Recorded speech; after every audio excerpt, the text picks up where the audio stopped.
As we saw in the reading videos, they've added graphs and charts to the verbal section of the test, both in reading and, as we can see, in writing. So here we have to not only understand what's going on in the graph, but communicate that information, communicate that data in the passage in an effective way. And let's see how that will happen in this question.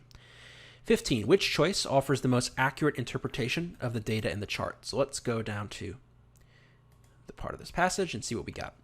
They know it as colony collapse disorder. This phenomenon will have a detrimental impact on global agriculture if its causes and solutions are not determined. Since the emergence of CCD around 2006, bee mortality rates have exceeded 25% of the population each winter. So let's see. The y-axis is percent total colony winter loss, and these are the winter seasons. And each year, it's been, let's see, exceeded 25% of the population. Is that really what this is saying? It's saying that not that this is the percent above the population or something like that. It's saying that this is the percent of the colonies that have been lost. Right? And indeed, it's greater than 25% for almost all of them, except for this one. So that might be enough to get rid of that choice. But more importantly, it's just this is not what this graph is showing. It's not showing the percent of the population that's exceeded. I don't even know what that would mean. It's showing what percent of the colonies are lost. So we can get rid of it for that reason, and because, as well, 2011 to 2012 isn't even above 25%. So we can get rid of that. Since the emergence of CCD, bee mortality rates have been above the acceptable range. Yeah, I mean, that seems reasonable, right? Notice all of these years, this bar is above the acceptable range line. That looks pretty good. Let's look at C. Since the emergence of CCD around 2006, bee mortality rates have not changed noticeably from year to year. I mean, they've changed pretty significantly from year to year. There's no trend, but they've changed. How about D? They've greatly increased every year? No. Some years they increase, some years they decrease. So best choice is B. Which choice offers an accurate interpretation of data in the chart? So again, check out this part of the sentence, part of the passage.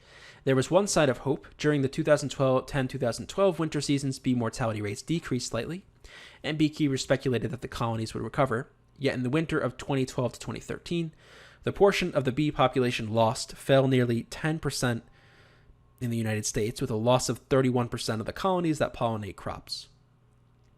Okay, so that's a little bit confusing. I don't think the original, let's see. So in 2012 to 2013, we're at about 31%. But so is it falling 10%? No, it's increasing from like 22 to 31. So it's not going to fall nearly 10%. We can get rid of A. How about B? The portion of bees lost was double what it had been the previous year? No, because it's going from 22 to 31. That's not double. In the winter 2012-2013, the number of losses which had fallen within the acceptable range the previous year, well, that's not true. Previous year, it was above the acceptable range. Both years. How about the last one? Yet in the winter of 2012-2013, the portion of total colonies lost rose almost 10 percentage points, perfect, with a loss of 31% of the colonies. Yes, so this has gone up 10% or so, and to a final number of 31% on the y-axis. So D makes the most sense. D is the answer. To learn more about Reason Prep's SAT, SAT subject test, and ACT video courses, go to reasonprep.com/enroll, and you can find the link in the description below the video.